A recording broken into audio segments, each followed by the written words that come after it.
I opened this afternoon's program by expressing my horror and helplessness in the face of figures released by the Western Cape Department of Health yesterday.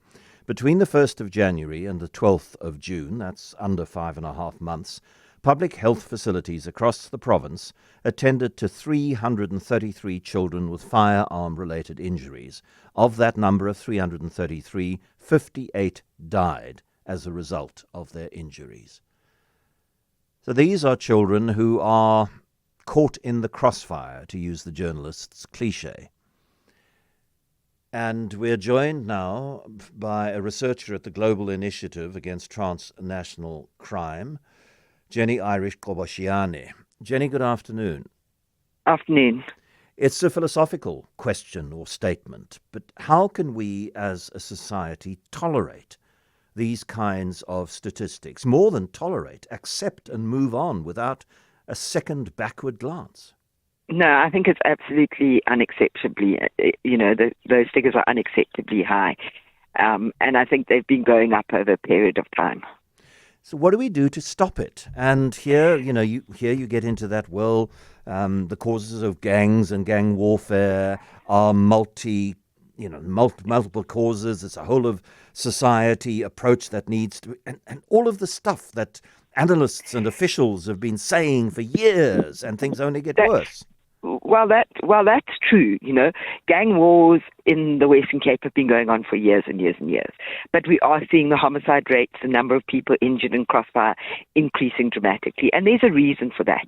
And one of the main reasons for that is the availability of illicit firearms in relation to the gangs. In the past we've had these gang wars, but firearms were not as easily available as they are now.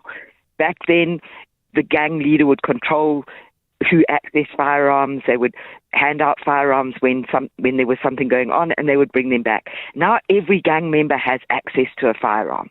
And so it's very easy to go to war in that situation, and kids get caught in the crossfire.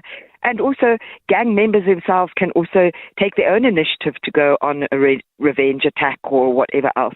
And so I do think that if we're going to deal with the high levels of homicide and the kind of statistics you're talking about around children, we have to deal with the issue of how these gangs are accessing firearms and the availability of firearms to these gangs. And how complicated and difficult is it to deal with that specific aspect of the problem? You see, I think it is a big issue. It's a very big issue. I'm not sure it's totally an uncomplicated issue to deal with. We need to be securing state firearms first and foremost. We know that some of these firearms are coming from civilians. There definitely are firearms that are being stolen from civilians and landing up in the hands of guns. But we also know about the Princely guns. We know about guns going missing from police stations in the Western Cape, etc. We need to start looking at how we're securing state firearms and how many of these firearms are being leaked into gang territories and then able to be used in those gang territories. We know that a lot of these gangs are carrying things like Z88s, R4s, R5s, which are state-issue firearms, and we need to have greater control on our state-issue firearms. And I think that is where we need to place a significant priority, whether we're dealing with gangs, whether we're dealing with cash and transit heists, but particularly in the Western Cape, in the gang issue, we need to look at what are we doing to better control our firearms. But why hasn't this been done? It seems so obvious listening to you talk about the importance of it.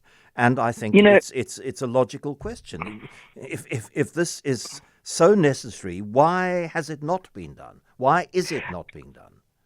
I think that there have been some steps taken in terms of removing illegal firearms, but if that pool is constantly being flooded with new firearms, then you can remove as many firearms as you like, but new firearms are going to flood into that pool. And I think that it's I think we've had the Princely case, but we've also had cases in Norwood, for example.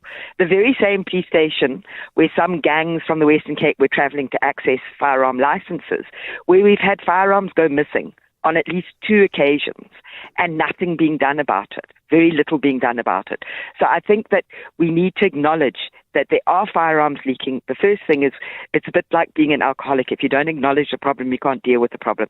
We need to acknowledge that there are significant amounts of firearms being lost by the state, and we need to deal with it, and there need to be consequences for people who lose their firearms, whether they're in their possession or whether they're in the SAPS 13 stores. And we'd like to see a greater priority on the prosecution of people responsible for control of those firearms.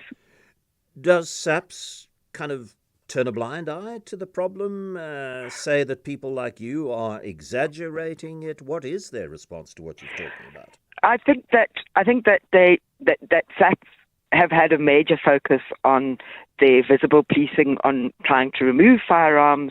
And if you look at the annual report, every year they remove a significant number of illegal firearms from circulation.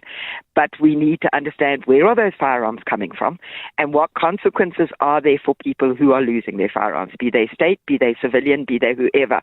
What consequences are being faced for people that are losing those firearms? And I think that's where we're falling short, is the consequences for people who should be controlling those firearms.